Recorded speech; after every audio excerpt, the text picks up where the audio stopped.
Hi everyone, welcome back to our YouTube channel. ఈరోజు recipe వచ్చేసి chicken పచ్చడి అండి. చూసేద్దామా చికెన్ పచ్చడి ఎలా చేయాలో చూసేద్దామా. ఇక కొత్తగా ఎవరైనా మన వీడియోస్ని చూస్తున్నట్లయితే please do subscribe our channel. మేమైతే కేజీ చికెన్ అయితే తీసుకున్నామండి. ఇలా మెత్తటి ముక్కలన్నీ సపరేట్ చేస్తున్నాను. మెత్తటి ముక్కలకి బాగా కొద్దిగంత ఉప్పు, అలాగే కొద్దిగంత పసుపు బాగా ముక్కలకి పట్టించాలండి. ఇలా కలుపుకోవాలి. చికెన్ ముక్కలకి ఉప్పు పసుపు మొత్తం ముక్కలకి పట్టేలాగా కలుపుకున్న తర్వాతకి ఒక 15 నిమిషాలు అయితే పక్కన పెట్టుకుందామండి. ఆ తర్వాతకి కడాయిలో ఆయిల్ పోసుకుందాం. ఆయిల్ అయితే హీట్ అయిపోయింది. ఇప్పుడు స్లోగా మనం చికెన్ ముక్కలు అనేది వేసుకోవాలి.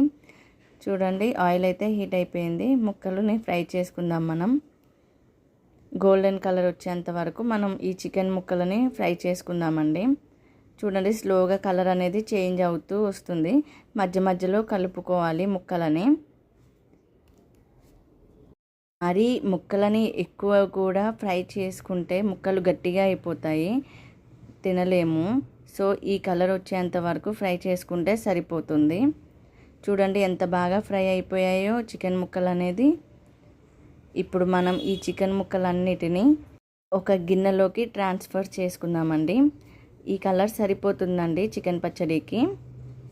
ఇప్పుడు మంటని లో ఫ్లేమ్లో పెట్టుకొని కొద్దిగంత జీలకర్ర వేసుకోవాలండి. జీలకర్ర చూపించలేదు, కానీ ఫస్ట్ అయితే జీలకర్ర వేసుకోవాలి. ఆ తర్వాతకి 1/2 కప్ అల్లం వెల్లుల్లి పేస్ట్ వేసుకోవాలండి. ఇలా కలుపుతూ ఉండాలి అల్లం వెల్లుల్లి పేస్ట్ని పచ్చివాసన పోయేంత వరకు అండ్ ఇలా గోల్డెన్ కలర్ వచ్చేంత వరకు విధంగా ఈ కలర్ వచ్చేంత వరకు కలుపుకోవాలండి.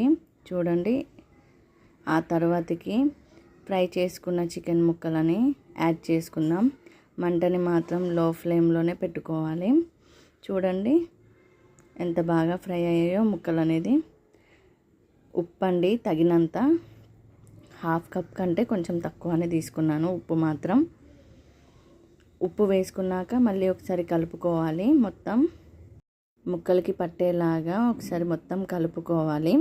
ఆ తర్వాతకి 1 కప్పు కారం అండి. ఒకసారి మొత్తం కలుపుకుందాం. ఈ విధంగా కారం వేసాక ముక్కలని ఇలా కలుపుకోవాలి. దాన్ని మాత్రం లో ఫ్లేమ్లోనే ఉంచుకోవాలి. ఆ తర్వాతకి జీలకర్ర మెంతుల పొడి అండి 2 స్పూన్స్ వేస్తున్నాను. తర్వాతకి ధనియాల పొడి అండి. ధనియాల పొడి కూడా 2 స్పూన్స్ వేసుకున్నాను. ఇప్పుడు ఒకసారి మొత్తం కలుపుకోవాలి. ఈ విధంగా చికెన్ పచ్చడి అనేది చేసుకోవాలండి. చికెన్ పచ్చడి మాత్రం అదిరిపోయింది. లాస్ట్లో అయితే గరం మసాలా 1 స్పూన్ వేసుకున్నాను. ఇప్పుడు ఒకసారి మొత్తం కలుపుకోవాలి. అయిపోయిందండి. స్టవ్ ఆఫ్ చేసుకున్నాను. స్టవ్ ఆఫ్ చేసుకున్నాక పచ్చడిని మొత్తం చల్లారనిచ్చాక 3 నిమ్మకాయలు మాత్రం పిండుకోవాలండి. నేనైతే 3 నిమ్మకాయలు పిండుకున్నాను. కేజీ చికెన్ ముక్కలకి సరిపోతుంది. ఇప్పుడు ఒక బౌల్లోకి ట్రాన్స్ఫర్ చేసుకుందాం. అయిపోయిందండి చికెన్ పచ్చడి. చాలా అంటే చాలా రుచికరంగా ఉంది. మీరు కూడా ఈ ప్రాసెస్ని ట్రై చేయండి. ఛానల్లో వచ్చే వీడియోస్ కానీ షార్ట్స్ కానీ ఎండ్ వరకు చూడండి.